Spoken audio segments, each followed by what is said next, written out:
Hello મિત્રો, જય માતાજી. કેમ છો તો બધા મજામાં? જો આજે આપણે આપણા નવા ફાર્મ ઉપર આવી ગયા છીએ.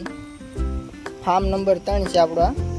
અને આમાં આપણે જે કોથળી પલાળીએ છીએ, જો આપણે આમાં આ ડ્રીપ પદ્ધતિ કરી છે. જોઈ શકો છો તમે, જોઈ શકો છો આપણે આમાં ડ્રીપ કરી છે. કેવી રીતના પાણી પહોંચ્યું છે. કોથળી પણ રીઝી ગઈ છે આખી કમ્પ્લીટ. આપણે આ બેસ્ટ ઉપાય લાગ્યો. જે કોઈ ખેડૂત ભાઈઓને કરવું હોય તો આ ઉપાય કરજો, સક્સેસફુલ છે. કેમ કે જો આમાં પાણી પીવે છે એક નંબર. આખી બેડ તમારે ક્યાંય નાકા વાળવા પડતા નથી, કમ્પ્લીટ થઈ જાય છે. ચાલો વિડીયોની અંદર બના રહેજો. આપણે જે આ 2-3 બેડ બાકી છે એમાં આપણે વાલ ફિટ કરવાના છે. તો જોઈએ આપણે કેવી રીતના વાલ ફિટ થાય છે. હમણાં જોયું આપણે વિડીયોની અંદર કે આપણે વાલ ફિટિંગ કામ કરતા હતા. તો આપણે અહીંયા જે બેડ બાકી છે આપણે વાલ ફિટિંગ કરીને આપણે આ દરિયો દેડવાનો છે.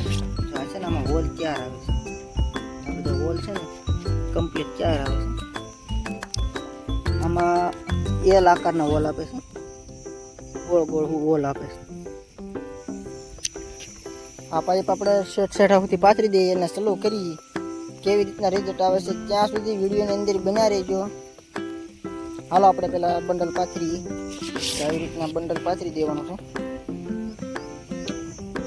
વિડીયોની અંદર બનાવી રહ્યો. હાલો આપણે જો લાઈન પાથરી દીધી છે ઠેઠ સુધી. હવે આપણે વાલ ખોલીને અને ઓપનિંગ કરી. જો આપણે વાલ ખોલ્યો, પેલા બધા પવારા ધીમા પડી જાય. આ વાલ ખોલ્યો છે આપણે. 10 મિનિટ પછી આમાં પ્રેશર વધશે. આપણે એક વાલ બંધ કરી દેવી ઓલામાં, પ્રેશર એક તારું વધે. લંગુર ગારામાં બારો આવીને શું મજા આવે છે. એક વાલ બંધ કરી દીધો. આપણે આમાં પ્રેશર જોઈએ કેવું આવે છે.